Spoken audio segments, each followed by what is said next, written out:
From Washington came a threat: cut the aid, plan the strike, punish the unbelievers. From Beijing came a promise: build the roads, fund the mines, respect the sovereignty. Between those words lies the heart of Africa's newest conflict. Nigeria, once a quiet partner, now finds itself in a storm of declarations and deals. Each superpower claims concern, but what they really chase is control. Yet this time, Africa is not silent. Abuja's voice trembles but does not break. And in that trembling, a question rises: can a nation still be free when its freedom is defined by others? In late October 2025, former U.S. President Donald Trump reignited the global stage, accusing Nigeria of failing to protect Christians and placing it back on Washington's countries of particular concern list. He warned of immediate aid suspension and even ordered a plan of attack against Islamic terrorists.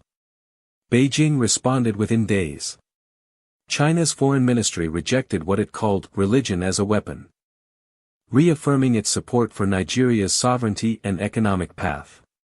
At the same time, China's Exim Bank approved over $650 million for Nigerian infrastructure, and more than $1.3 billion flowed into lithium processing plants across Nasarawa and Kaduna. The message was clear: America threatens, China invests.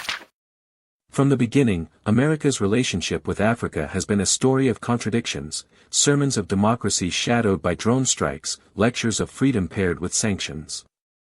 And now, that story has returned, centered once again on Nigeria. In October 2025, when Donald Trump accused Abuja of failing to protect Christians, the world heard an echo of old patterns. Washington spoke of faith, but acted in force. It wasn't the first time. During Trump's previous term, Nigeria had already been placed on the Countries of Particular Concern list under the International Religious Freedom Act. It was briefly removed under President Biden, only to return again once Trump reclaimed influence over the Republican-controlled House. The language was familiar: protect Christians, stop the killings, ensure freedom of worship. But behind those words stood a doctrine older than any speech: the American habit of using moral authority as strategic leverage. Trump's threat wasn't just political theater. According to insiders cited by the Atlantic Council, the Pentagon was asked to map potential operations in northern Nigeria under the justification of counterterrorism. It mirrored the same logic once used in Libya, when protection of civilians became the cover for a bombing campaign. Across Washington, few questioned the double standard. For decades, the United States has armed regimes in the Middle East accused of equal or worse violations, while punishing African nations for moral failure. Because in geopolitics, morality is often a currency, spent when convenient, withdrawn when costly. The irony is sharp. While Trump claims to defend Nigerian Christians, his administration also slashed refugee resettlement quotas and banned several African nations from U.S. visas in 2018. Freedom, in Washington's hands, has never been free, it has always been selective. Behind the curtain of moral concern lies a map. A map of resources, trade routes, and influence lines, stretching from the Gulf of Guinea to the Sahel. Nigeria is not just another African state. It is the beating heart of West Africa, home to 220 million people. A major oil producer, and, now, a rising lithium frontier. Whoever shapes Nigeria's policies, shapes the balance of power across the continent. Trump knows it. The think tanks know it. The corporations know it. That's why the so-called religious freedom narrative is more than humanitarian. It's economic and strategic. When the U.S. threatens to cut aid, it doesn't mean food packages or charity funds. It means halting training programs for Nigerian officers, freezing military equipment deliveries, and suspending contracts with American oil firms. Every aid cut is a bargaining chip. Every sanction threat is a line drawn on Nigeria's sovereignty. And in this new geopolitical season, Washington's messaging has evolved. Under Secretary of State Marco Rubio stated, "We will not stand idle as religious minorities are persecuted." But beneath that sentence was a deeper one: "We will not stand idle while China expands." Because Beijing's growing presence in Nigeria, from roads to refineries, represents the one thing Washington fears most: a world where Africa no longer looks to America for rescue. In the U.S. media, Nigeria's internal security crisis is simplified into a narrative of faith: Christians under attack, Muslims radicalized, government complicit. But on the ground, the reality is more complex. Insurgents target everyone, from farmers to imams, from churchgoers to schoolgirls. Yet, in Washington's headlines, nuance disappears, because simplicity sells. And fear mobilizes. For decades, U.S. foreign policy has thrived on the savior complex, positioning America as the defender of freedom against the forces of chaos. But that script is breaking. Nigeria's defiance, its refusal to bow, challenges the very grammar of American diplomacy. When Abuja rejected the CPC designation, it did more than protest and accusation. It redefined what resistance looks like in the 21st century. No speeches. No grand gestures. Just a quiet, firm statement: we protect all Nigerians, Muslim and Christian alike. In a sense, that single line carried more weight than 1,000 pages of reports. It signaled the arrival of a new generation of African leadership, one that no longer accepts Western framing as the only truth. Still, Trump's pressure resonates. Within the U.S. establishment, the notion of religious freedom intervention has found new life, not as humanitarian duty, but as geopolitical tool. Think of it as a scalpel disguised as a Bible, precise, persuasive, and deadly. When American policymakers discuss freedom, they rarely mean self-determination. They mean alignment. Alignment with Western interests, with Western companies, with Western definitions of order. This is why, in 2025, the CPC designation on Nigeria is more than symbolic. It is a signal, a warning to every African state that flirts with Beijing's orbit. Aid, weapons, access, everything is conditional now. Even morality has a price tag. But there's a quiet shift underway. Across Africa, from Bamako to Abuja, leaders are beginning to understand that sovereignty is not a speech, it's a stance. When the U.S. wields its moral sword, these nations are learning to shield themselves not with propaganda, but with partnership. That's what terrifies Washington the most. Because the more Beijing builds, the less America dictates. The more African states diversify, the less Washington decides. And for the first time in decades, the continent is no longer waiting for permission to define its own destiny. So Trump's threats may echo, but their power is fading. Because the world has changed, and so has Africa. And somewhere in the streets of Abuja, amid the sound of car horns and construction cranes, the people of Nigeria are beginning to realize: freedom doesn't come from the West, or the East. It comes from standing tall when both sides want you to kneel. If you believe Africa's strength lies in its independence, not in submission to foreign sermons, share your thoughts below. Let the world know that sovereignty still matters. While Washington roars in threats, Beijing moves in silence. No press conferences filled with outrage, no sanctions, no sermons, only contracts, cables, and construction cranes.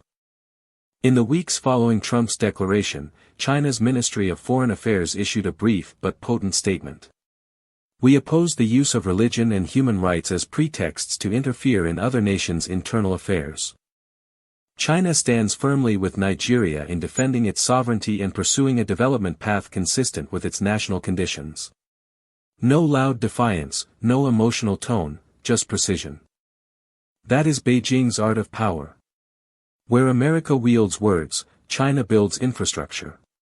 Where Washington cuts aid, Beijing expands credit. The message is quiet, but unmistakable: sovereignty has an investor now. To understand the magnitude, one must see the map not through ideology but through iron and asphalt. Since 2015, Chinese state banks have funded over $10 billion in Nigerian projects, from the Abuja, Kaduna high-speed railway to the dual-carriage roads linking the Lekki deep-sea port to the Dangote refinery, the largest in Africa. And in May 2025, as the U.S. tightened its rhetoric, Beijing released another $652 million loan through the China Exim Bank, a financial counterstrike disguised as cooperation. The symbolism was perfect. While Washington accused, Beijing invested. While one spoke of faith, the other laid foundations. For China, this isn't mere charity or political optics. It's a doctrine, the doctrine of non-interference, born from a century of humiliation and a promise never to repeat it. To Beijing, sovereignty is sacred, not because it's moral, but because losing it once made China weak. This worldview resonates deeply in Africa, where almost every border was drawn by colonial rulers. So when China says, no interference, African leaders hear something Washington cannot replicate: respect. Of course, Beijing's critics call it debt diplomacy. They warn that China's loans trap nations in economic dependence. But for many Africans, dependence on bulldozers feels different from dependence on bombs. In the dusty plains of Kaduna, workers wearing yellow helmets mark the rails of a new transport line, one that connects inland Nigeria to coastal trade routes. It is financed by the China Development Bank, and its completion will reduce transport costs by over 30%. To Western economists, it's a statistic. To local traders, it's survival. China's presence in Nigeria is not limited to construction. It's industrial, mineral, and digital. Since late 2023, over $1.3 billion of Chinese capital has flowed into lithium processing plants. Especially in Nasarawa, where Chinese engineers have turned once abandoned mines into a cornerstone of Nigeria's green energy ambition. This investment serves two purposes. First, it diversifies Nigeria's economy beyond oil, a resource long tied to Western dependency. Second, it secures China's own supply of critical minerals for its electric vehicle and battery industries. A cynical observer might say, it's self-interest wearing a friendly face. But in international politics, self-interest is universal. What matters is whether both sides benefit. Nigeria's government understands this well. President Bola Ahmed Tinubu, during his May 2025 meeting with Chinese Ambassador Yu Dunhai, praised the remarkable progress of mining cooperation and declared that China treats us as partners, not pupils. That phrase, partners, not pupils, traveled far across African airwaves. Because beneath it lies the emotional truth of the continent's new awakening, Africa no longer wants lectures. It wants leverage. This is where China's strategy shines. It doesn't try to win hearts with ideology. It wins minds with results. Roads that exist. Trains that move. Lights that stay on. Unlike Washington, Beijing doesn't demand political reform in exchange for development. Its currency is progress, not persuasion. And that approach, however controversial, has changed Africa's diplomatic psychology. Across the continent, Chinese involvement has become synonymous with visible growth, sometimes flawed, often expensive, but undeniably real. Meanwhile, Western assistance is often invisible, delayed by paperwork, strangled by good governance clauses, and filtered through NGOs. In Nigeria's case, Beijing's footprint is tangible. You can touch it, in the steel of the railway, in the glow of new power grids, in the hum of lithium machines. But this quiet success also carries long-term implications. China's strategy is not built on emotion, it's built on endurance. By intertwining economies, it ensures that Africa's prosperity becomes tied to its own stability. That's not exploitation, it's architecture. Yet, even Beijing's restraint hides ambition. Behind the language of friendship lies the calculation of influence. The Belt and Road Initiative is not a map of generosity, it's a network of loyalty. Each bridge and port is both infrastructure and message. The world no longer needs permission from the West to modernize. That message shakes Washington more than any missile test could. Because China's rise in Nigeria represents not just a shift of money, but a shift of mindset. For centuries, global power flowed from lecture halls in Europe and military bases in America. Now it flows through contracts signed in Abuja, rails laid in Kaduna, and minerals shipped from Nasarawa. To the ordinary Nigerian, this alignment may seem pragmatic. One side threatens, the other builds. Who would you trust? But deeper than trust is transformation. Beijing isn't offering friendship, it's offering a mirror. It reflects what Africa could become if it stopped seeking approval and started building. Still, the Chinese model is not without its shadows. Debt concerns remain. Environmental standards are questioned. And the lack of political conditions means autocrats can thrive under the same banner of sovereignty. But for many Africans, the trade-off feels worth it, at least for now. Because sovereignty without electricity is theory. And ideals without roads remain dreams.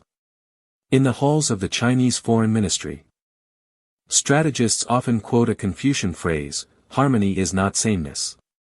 It means cooperation doesn't require imitation. That, in essence, is Beijing's philosophy toward Africa.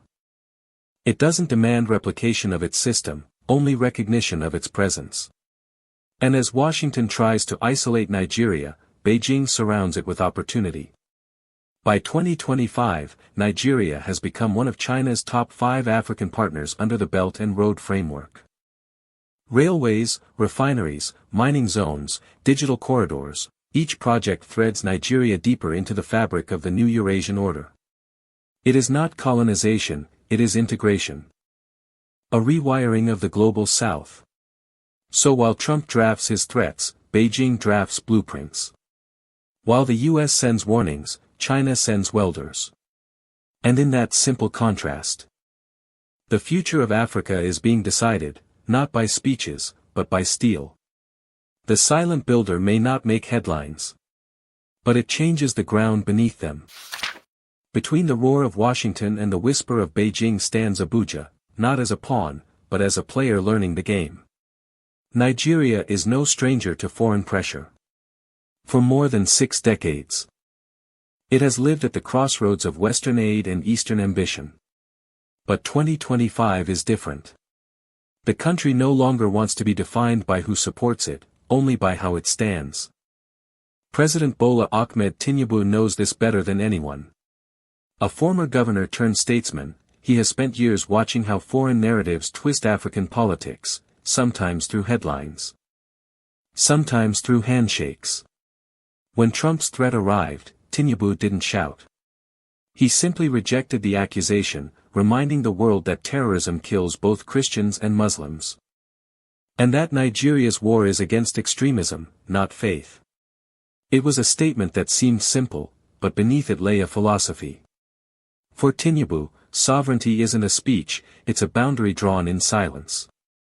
He knows that Nigeria's survival depends not on choosing sides, but on controlling its own narrative. In the following weeks, while Western media debated whether Nigeria was backsliding, Abuja quietly signed new agreements with both Washington and Beijing, extending security cooperation with the U.S. against ISIS affiliates, while finalizing new infrastructure loans with China's Exim Bank. It was a masterclass in balance, diplomacy by calibration, not confrontation. Nigeria's foreign policy advisors call it strategic equidistance, a doctrine of keeping both giants close but none dominant. In practice, it means attending US-Africa summits while hosting BRICS delegates in the same month, accepting American military training but rejecting conditional aid, trading oil to Europe but lithium to Asia. To outsiders, it looks contradictory. To Nigerians, it looks like independence. Because for the average citizen in Kano or Port Harcourt, the superpower rivalry feels distant. What matters are jobs, fuel prices, and whether the lights stay on after sunset. And this is where Tinubu's government has tried to turn global tension into national advantage, using Chinese loans to build, and American criticism to rally unity. At the domestic level, this balancing act has reignited an old debate: should Africa trust any superpower at all? From university halls to Lagos cafes, Young Nigerians argue passionately, some call China, the new empire, others call the US, the old master. But most agree on one thing, neither should own the story. On the streets. Graffiti reads, "We choose Nigeria." In universities, professors speak of the third path. And online, a generation born after colonialism is crafting its own vocabulary, one that no longer begins with developing world, but with emerging power. Because despite its challenges, insecurity, inflation, corruption, Nigeria represents something larger, the test of whether Africa can lead without permission. This test is unfolding in real time. In May 2025, as the Chinese ambassador visited Abuja to discuss mining, a U.S. delegation simultaneously arrived to review counterterrorism programs. Both meetings ended with smiles, handshakes, and photo ops, but different subtexts. For China, Nigeria is a pillar of South-South cooperation. For America, Nigeria is a front line in the fight against religious extremism. And for Nigeria itself, it is a stage to declare, "We are neither satellite nor subject." That sentence carries centuries of weight. Because long before oil or lithium, Nigeria's first export to the world was human lives, enslaved, exploited, erased. To reclaim sovereignty, therefore, is not just political. It is historical. It is spiritual. Every act of defiance, every rejection of conditional aid, every signature on a mutually beneficial contract, becomes a form of remembrance, a refusal to be owned again. And yet, Tinubu's balancing act is fragile. Nigeria's economy, though vast, remains vulnerable. Debt repayment schedules tighten. Inflation bites. The naira wavers. Critics warn that playing both sides risks pleasing none. But history suggests otherwise. The nations that survive are not the loudest, they are the most flexible. In 2025, Nigeria's flexibility is its strength. It can host U.S. Marines for joint drills in the morning and Chinese engineers for groundbreaking ceremonies in the afternoon, without apologizing to either. This is not duplicity. It's sovereignty in practice. And perhaps that's the lesson the West refuses to learn, that loyalty, in today's world, is not a zero-sum game. Africa is not a battlefield to be claimed. It is a continent learning to negotiate its power. That's why Nigeria's cautious diplomacy resonates across the Sahel. From Burkina Faso to Mali, new leaders watch Abuja's every move, seeing in it the possibility of saying no to Western paternalism without saying yes to Chinese dominance. Because true independence is not the absence of influence, it's the mastery of choice. If you believe that Africa's strength lies not in choosing a side but in choosing itself, leave a comment below. Your voice, your perspective, is part of that choice. Back in Abuja, Tinubu's cabinet continues to walk the tightrope. The administration knows it cannot fight both powers. It must outthink them. Each policy is weighed twice, once for economics, once for sovereignty. Even the way Nigerian media frames the story shows this evolution. When Trump's threat dominated global headlines, local papers focused not on fear but on dignity. The Vanguard wrote, "We reject the language of interference." The Guardian Nigeria declared, "Faith cannot be used as a weapon." And online, thousands of Nigerians reshared a single phrase, "Let us build, not beg." That phrase could one day define this era, an era where Africa's largest democracy stopped waiting for validation and started shaping its own image. Because for too long, the world saw Africa through the lens of crisis, famine, conflict, aid.